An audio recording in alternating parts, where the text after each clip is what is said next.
Isaac McCabe stood on the outskirts of the crowd, his broad shoulders hunched in a way that made him appear even taller than he already was.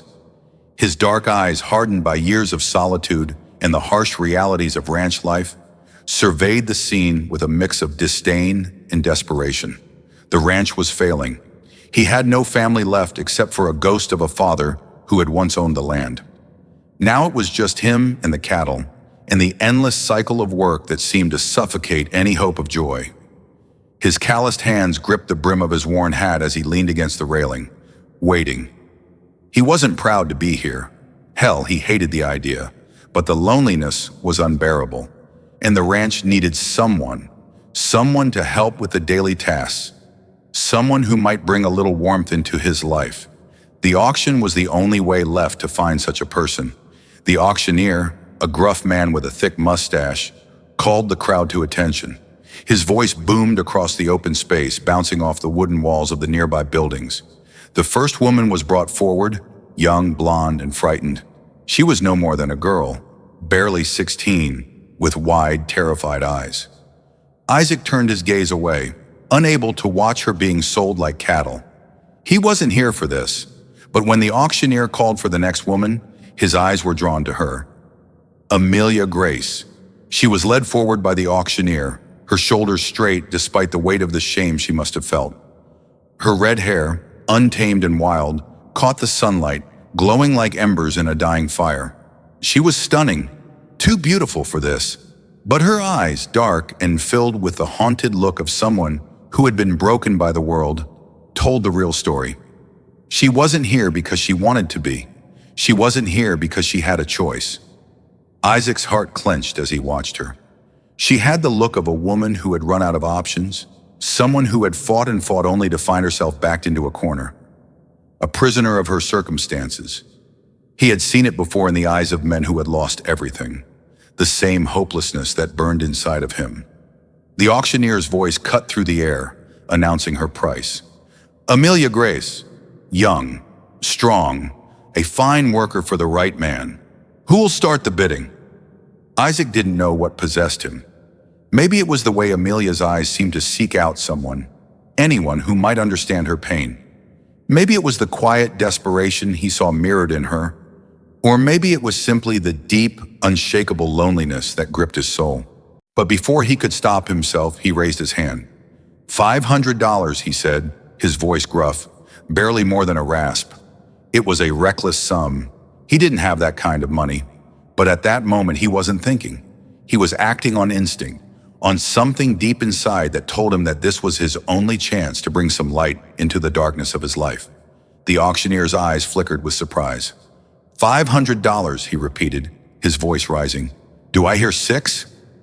Isaac's heart raced as the crowd's murmurs filled the air. A few other bidders called out higher numbers, but Isaac didn't care. He couldn't let her go. 600, another voice called from the crowd, but Isaac wasn't deterred. His gaze never left Amelia. 700, Isaac said, the words tumbling out of his mouth before he could stop them. The auctioneer raised his gavel. Sold to the gentleman in the back. Isaac stepped forward, his heart pounding in his chest as he walked toward the front. Amelia's eyes met his for a brief moment, and something shifted in her gaze. A flicker of surprise, but also something else. Was it relief, or was it disbelief? The auctioneer handed him the bill of sale, and Isaac turned toward Amelia. She stood still, unmoving, as though unsure of what to do. Come with me, Isaac said, his voice softer now. He didn't know why he said it that way, but it felt right. He wasn't sure what he was offering her. Safety, a future, or just an escape from the hell she had been living in. But in that moment, all he knew was that she needed him, and for the first time in a long time, he felt needed too. Amelia didn't move. She simply stared at him, her face unreadable. Isaac stepped closer, holding out his hand. I'm not here to hurt you, he said, his voice firm, but kind. You're safe now. Come with me. Slowly, reluctantly, Amelia took his hand. The moment their fingers touched, Isaac felt a strange heat run through him. A connection, fragile but undeniable. She didn't speak, but he could feel the weight of her trust, however small, settling between them. Without another word, they walked away from the auction block and into the unknown. The dusty trail stretched before them, a narrow path carved through the vast plains, flanked by jagged rocks and sparse shrubbery. The wind picked up, carrying with it the scent of sagebrush and the distant, earthy aroma of the open wilderness. Isaac's horse trotted steadily, its hooves kicking up the dry dirt with each step. Amelia sat behind him, her hands clasped tightly around his waist, her body rigid and unyielding, as though she were afraid to let go of the reality she had just escaped. Isaac could feel her discomfort, the way her back was stiff, how her body seemed to resist the ride, as if she was afraid to let herself feel at ease. She had every right to be wary. This was a world she didn't choose, a world where men like Isaac, rough, calloused, and solitary, held the power. But Isaac wasn't like the others. At least he told himself that every time he looked at her. They rode in silence for a long time, the rhythmic clop of the horse's hooves the only sound between them. Isaac didn't know what to say. Words had never come easily to him, especially not to a woman who had been sold to him like cattle. But he couldn't help but steal glances at Amelia. Her fiery red hair, tangled by the wind, seemed to glow in the fading sunlight. She wasn't just a girl who had been sold. She was a woman, a person who had been forced into circumstances that broke her. Isaac could see it in her eyes, the deep, dark pools of sorrow, the unspoken stories she carried within. Finally, as they reached the edge of his ranch, Isaac slowed his horse, turning to face her. "You all right back there?" he asked, his voice low, almost hesitant. Amelia didn't answer right away. She just stared ahead, her eyes fixed on something far off, beyond the horizon. Isaac's heart sank. He had no idea what had been done to her, or what had brought her to this point, but he could feel the weight of it. Where are you taking me?" she asked quietly, her voice laced with uncertainty. Isaac hesitated. He had no easy answer for her. This wasn't a grand gesture of kindness. This wasn't some romantic story where the cowboy saves the damsel in distress. This was survival, for both of them. "I'm taking you to my ranch," he said. "I need help. You need safety." Her eyes flickered to him, but she didn't speak again. Instead, she pulled her coat tighter around her, trying to shield herself from the cold evening air. Isaac noticed how thin her clothes were, how her frame seemed too fragile for the hard life she had likely endured. As they reached the ranch, Isaac led the horses into a small corral. He dismounted first, then extended his hand to Amelia. She hesitated before accepting his help, sliding off the horse and landing unsteadily on the ground. Isaac's eyes softened as he caught a glimpse of her bare feet, cracked and dirty from the journey. He hadn't noticed earlier, but now it was clear that she had no real protection from the elements. She had been living on the edge for too long. "Come inside," he said, his voice gentle for the first time. "I'll get you something warm to wear." Amelia nodded silently, but Isaac could see her unease. She was afraid of him, of the unknown, of the future that seemed to offer nothing but more pain. Isaac didn't know how to fix that, but he knew one thing. He couldn't let her down. The cabin was small but sturdy, with a simple hearth for warmth and a rough wooden table that had seen better days. The walls were lined with shelves of supplies, dried meats, blankets, lanterns, and the smell of fresh bread, baking over the fire, filled the room. It wasn't much, but it was home. It was all Isaac had. Amelia stood at the threshold of the cabin, her eyes scanning the room. Her gaze lingered on the bed, the only piece of furniture that had any semblance of comfort. Isaac noticed her hesitation. She didn't want to take a step inside. She was still afraid. "I'm not going to hurt you," Isaac said, his voice almost apologetic. "You're safe here." He could see the doubt in her eyes, the walls she had built up around herself. Amelia had been hurt before, betrayed, discarded, abandoned. And Isaac could see how difficult it was for her to trust anyone, let alone him. "Come in," Isaac said softly, stepping aside to give her space. "I'll make you something to eat. You can rest." Amelia didn't move. Her gaze was fixed on the fire in the hearth, the flames dancing as they consumed the wood. Her mind seemed far away, lost in a place Isaac couldn't reach. "I don't need your pity," she said, her voice low, but the bitterness was clear. Isaac blinked in surprise. "This isn't about pity. It's about survival. You can stay here, work if you want, or rest, whatever you need." For a long moment, Amelia said nothing. Then with a quiet sigh, she stepped past him and into the cabin, her eyes never leaving the floor. She was still wary, still trapped in her own thoughts, but at least she hadn't run away. Not this time. Isaac watched her carefully as she sat at the table. He noticed how her hands trembled slightly as she clasped them together, her knuckles white from the strain. He knew better than to push her, so he turned to prepare a simple meal. While Isaac worked, he couldn't help but wonder, how did things get like this? How had they both ended up so far from where they had started? He didn't know what tomorrow would bring, but for tonight they were here together, and that was all he could offer. When the food was ready, Isaac set a bowl in front of her, but she didn't look up. She stared at the steaming broth, but her eyes seemed distant, lost. Isaac sat down opposite her, not saying a word, just letting the silence hang between them. Then after a long pause, Amelia spoke, her voice barely a whisper. "I didn't want this life. I didn't want to be sold." Isaac felt a pang in his chest. She wasn't just a broken woman. She was a person who had been forced into this, and he wasn't sure what to say to that.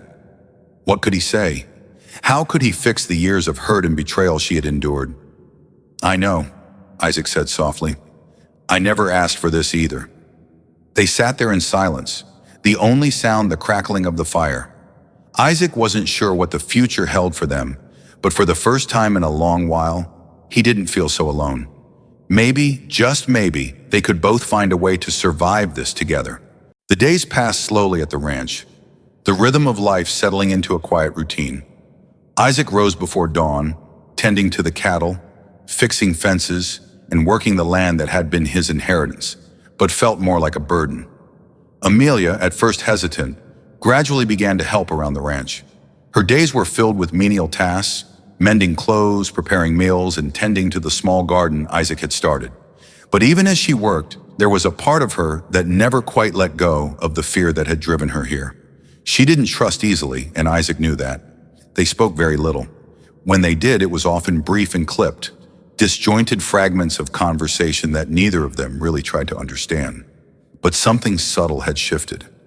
Isaac began to notice the small signs, the way Amelia would linger by the window at dusk, watching the horizon, as if waiting for something or someone to appear.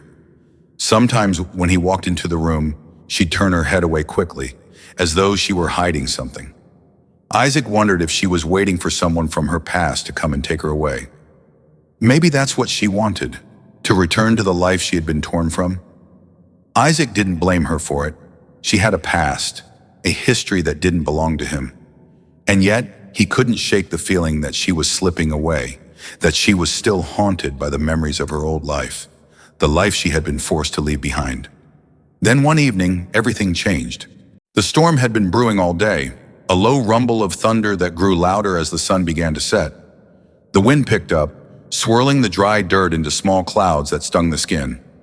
Isaac had been out with the cattle when the first raindrops fell, heavy and cold. By the time he made it back to the cabin, the storm had turned violent, the wind howling through the trees and the sky cracking with bolts of lightning.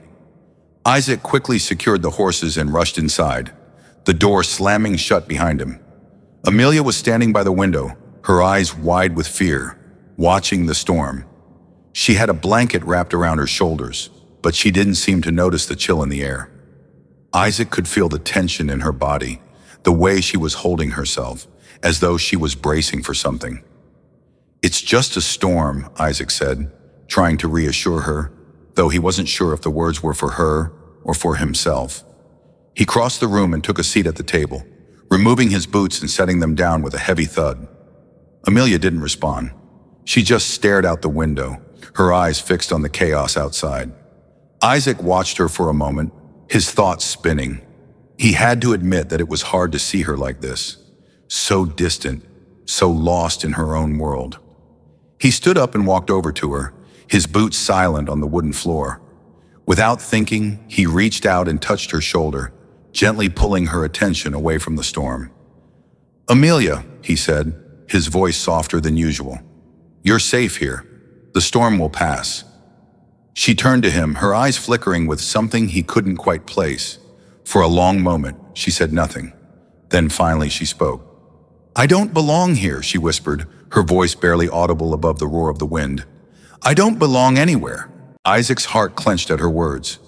He had heard that before, from men he had known who had lost everything, from people who had been broken by the world. But hearing it from her, seeing it in her eyes, struck him harder than he expected. "You do belong here," Isaac said, his voice low but steady. "You're not alone anymore." Amelia shook her head, her red hair falling over her face. "You don't understand. I can't be here. I'm nothing but a burden to you. I was sold, Isaac. I was sold like a piece of land. I don't belong anywhere." Isaac was taken aback by the raw pain in her voice. He didn't know what to say. He didn't have the answers, not for her or for himself. All he knew was that he couldn't let her go. Not like this. He stepped closer, gently cupping her chin with his hand, lifting her gaze to meet his. "I'm not asking you to stay because I pity you, Amelia. I'm asking you to stay because I care." Her eyes widened at his words, as if she couldn't quite believe what she was hearing. She opened her mouth to speak, but no words came out. Instead, she just stood there, staring at him as though trying to process what he had just said. Before either of them could say anything more, the storm outside reached its peak. The wind howled like a wolf on the hunt, and the rain came pouring down in sheets, rattling the windows and making the walls creak. The power of nature outside mirrored the storm brewing inside their hearts. Amelia suddenly gasped, her hands clutching her stomach. Isaac's instincts kicked in. "What's wrong?" he asked urgently. She gasped again, her breath coming in shallow bursts. "I think the baby—" Isaac's eyes went wide. "You're in pain?" She nodded, her face pale, her body trembling as another wave of pain hit her.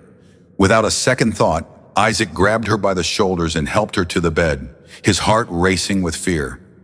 He had never been through anything like this before. He had no idea what to do. He had no one to turn to, no one who could help them. But Amelia's pain didn't stop. It only grew worse. Isaac held her hand, his own heart pounding in his chest.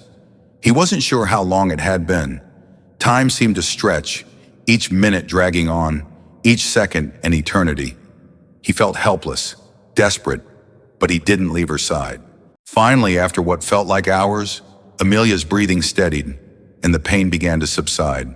She was exhausted, her face drawn with the effort. Isaac wiped the sweat from her forehead and gently stroked her hair. "Are you all right?" Isaac asked, his voice hoarse. Amelia nodded, though it was clear she was weak, her body trembling. She reached out for Isaac's hand, squeezing it tightly. For the first time since she had arrived at the ranch, she wasn't pulling away. "I'm sorry," she whispered.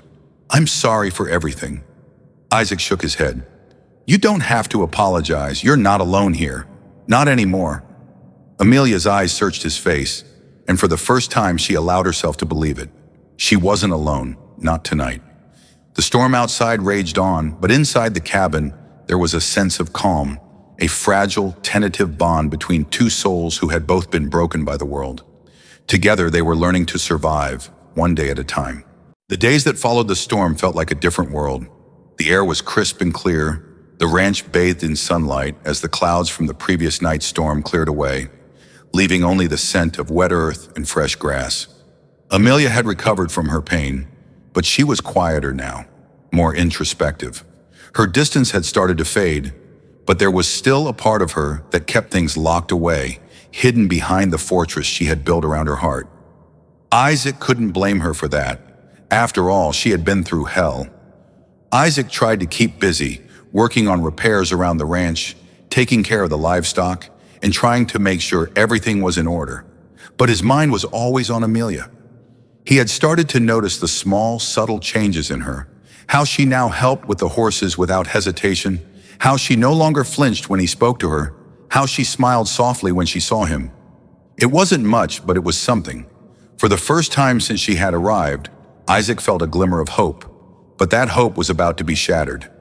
It was late one afternoon when the sound of hooves disturbed the peaceful quiet of the ranch. Isaac looked up from his work, his eyes narrowing as he saw a rider approaching from the distance. He didn't recognize the horse or the rider, but something about the way the man sat in the saddle made Isaac's pulse quicken. There was a familiarity to the figure, something he couldn't quite place, but his instincts told him that this man meant trouble. The rider rode straight up to the cabin, his horse kicking up dust as he came to a halt. He was tall and lean, with dark hair and a face that had clearly seen its share of hard living. His eyes locked onto Isaac with a cold, calculating gaze. "You McCabe?" the man asked, his voice rough and full of gravel. Isaac stepped forward, wiping his hands on his pants. "I am. Who are you?" The man didn't answer right away. Instead, his eyes flickered to the cabin behind Isaac, where Amelia was standing just inside the doorway, watching the interaction. Isaac's heart skipped a beat, and he felt a chill creep up his spine. Something was off. "You've got something that belongs to me," the man said, his voice low and dangerous.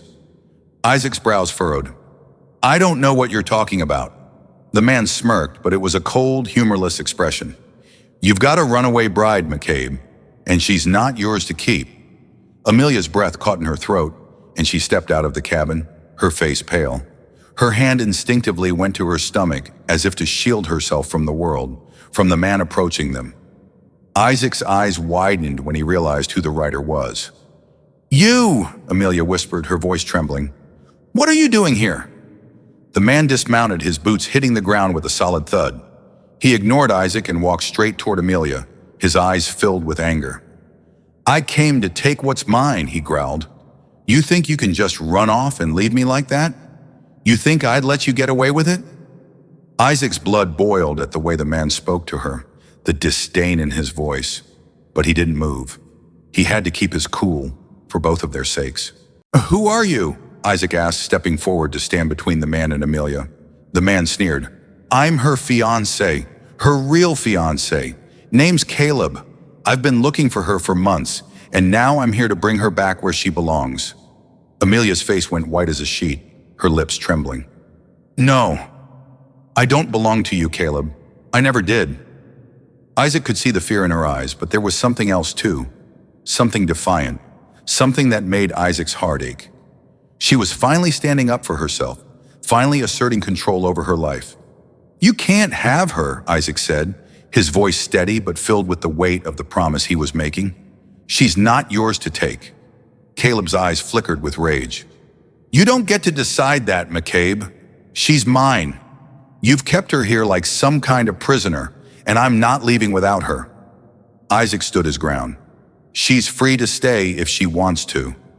Caleb stepped closer, his posture threatening. "You really think she wants to stay here with a nobody like you? A rancher who can't even keep his land in good shape?" Isaac didn't flinch, but his jaw tightened. Caleb's words stung, but Isaac wasn't going to let him get under his skin. Not now, not when it mattered most. "I don't care what you think," Isaac said quietly. "Amelia's decision is her own." Caleb looked at Isaac, his eyes cold and calculating. Then, without warning, he lunged toward Amelia, grabbing her wrist with a grip so tight it made her gasp. "You don't get a choice in this," he sneered. "You're coming with me." Amelia screamed, trying to pull away, but Caleb's hold was unyielding. Isaac's instincts took over. Without thinking, he rushed forward and shoved Caleb away from her. The force of the push sent Caleb stumbling backward, but he regained his footing quickly. His face twisted into a mask of fury, and for the first time, Isaac saw the full extent of the man's anger. Caleb was no longer just a man looking for his runaway bride. He was a man willing to do anything to get her back. Isaac's hand moved to the knife at his belt, but before he could make a move, Caleb stepped forward again, this time pulling a gun from his holster. "Stay out of this, McCabe," Caleb growled. The barrel of the gun pointed directly at Isaac's chest. Amelia cried out, but Isaac stood tall, unflinching in the face of danger. He knew this wasn't just about a woman anymore. This was about survival, about protecting the one person who had finally given him a reason to live. "I won't let you take her," Isaac said, his voice low and determined. A tense silence hung in the air, the storm of emotions crashing around them. Caleb's eyes flickered between Isaac and Amelia, his anger boiling over. The standoff between the two men was electric, each one knowing that this was the moment that could change everything. The standoff between Isaac and Caleb seemed to stretch on forever. the tension so thick it was almost suffocating. The storm had passed, but now there was a different kind of storm, one that raged between these two men over a woman who had been broken, abandoned, and finally found the courage to stand up for herself. Isaac stood motionless, his hand still hovering over the knife at his belt, but he didn't draw it. The gun Caleb held was a silent threat, but Isaac's determination was stronger than any weapon. He would not let this man take Amelia. Not now, not after everything they had endured together. "Put the gun down, Caleb," Isaac said, his voice steady but filled with an unspoken promise. "This doesn't have to end like this." Caleb's eyes flickered with doubt, but only for a moment. His anger was an overwhelming force, and it clouded his judgment. He had come this far, and he wasn't about to back down now. "You don't understand, McCabe," Caleb spat, his voice harsh and desperate. "She's mine. She's always been mine." Amelia, standing behind Isaac, felt a rush of emotions overwhelm her. Fear, anger, shame. But more than anything, she felt something she hadn't felt in a long time. Freedom. She wasn't that scared girl anymore, the one who had run away with a man who left her in the dust. She had a voice now, and she was going to use it. "No," she said, her voice firm and clear. "I am not yours. I am not anyone's to control. I am free." Caleb looked at her, his face twisted in disbelief. He couldn't understand it. He had always thought he owned her, that she was just a piece of property he could reclaim when he was ready. But something in her eyes made him pause. Amelia wasn't the same woman who had left him. She had grown stronger. She had found her own worth. Isaac didn't wait for Caleb to make another move. In one swift motion, he stepped forward, grabbing Caleb's wrist and twisting it, forcing the gun out of the man's hand. The sound of the gun hitting the ground echoed in the quiet evening air. Caleb stumbled back, rage still burning in his eyes, but now he was unarmed, his mouth twisted in a snarl. "You think you've won?" he growled. "You think she'll choose you over me?" Amelia stepped forward, her voice strong and unwavering. "I'm not choosing anyone. I'm choosing myself." Isaac's heart swelled with pride as he watched Amelia stand her ground. This wasn't just about fighting Caleb. It was about her taking control of her own life. And Isaac was no longer just a protector. He was a partner, someone who had learned to stand beside her, not in front of her. Caleb, seeing that he had lost, glared at them both one last time before turning on his heel and storming off, muttering curses under his breath. Isaac watched him leave, his muscles still tense, but the weight of the situation finally started to lift. Amelia exhaled, the breath she had been holding finally releasing, and turned to Isaac. Her eyes were filled with emotion, but there was no fear left in them. She reached out, her hand trembling slightly, and Isaac immediately took it, his grip steady and strong. "I'm sorry," she said softly, her voice breaking. "I never should have let him control me like that." Isaac shook his head, his thumb brushing over her knuckles. "You don't have to apologize. You've been through more than anyone should ever have to go through. But you're here now, and you're free." Amelia looked up at him, the vulnerability in her eyes softening the edges of the tough exterior she had worn for so long. She wasn't just a runaway bride anymore. She was a woman who had fought for her freedom, a woman who had found her strength. And Isaac had been there, right by her side the whole time. The sun was setting, painting the sky with shades of orange and pink, casting a warm glow over the ranch. The world around them seemed to pause as if holding its breath, waiting for something. Isaac could feel it too, the shift in the air, the new beginning that was unfolding before them. Isaac pulled Amelia gently into an embrace, his heart beating in time with hers. The weight of the past, of all the loss, the loneliness, the pain, was still there, but it no longer had a hold on them. Together they had broken free. Together they would build something new. Amelia rested her head on Isaac's shoulder, the steady rhythm of his heartbeat a comforting lullaby. She had come to him broken, but she was leaving stronger, and Isaac had never felt more alive. "You're not alone anymore, Amelia," Isaac whispered, his voice low but full of promise. "I'm not letting you go." Amelia lifted her head, meeting his gaze. "And I'm not going anywhere." The wind whispered through the trees, and for the first time, it felt like the beginning of something beautiful. Something real. Isaac and Amelia stood together in the fading light, the future uncertain, but their hearts bound by a love forged through struggle and survival. In the vast wild land of the West, they had found each other, and nothing, not even the past, could take that away.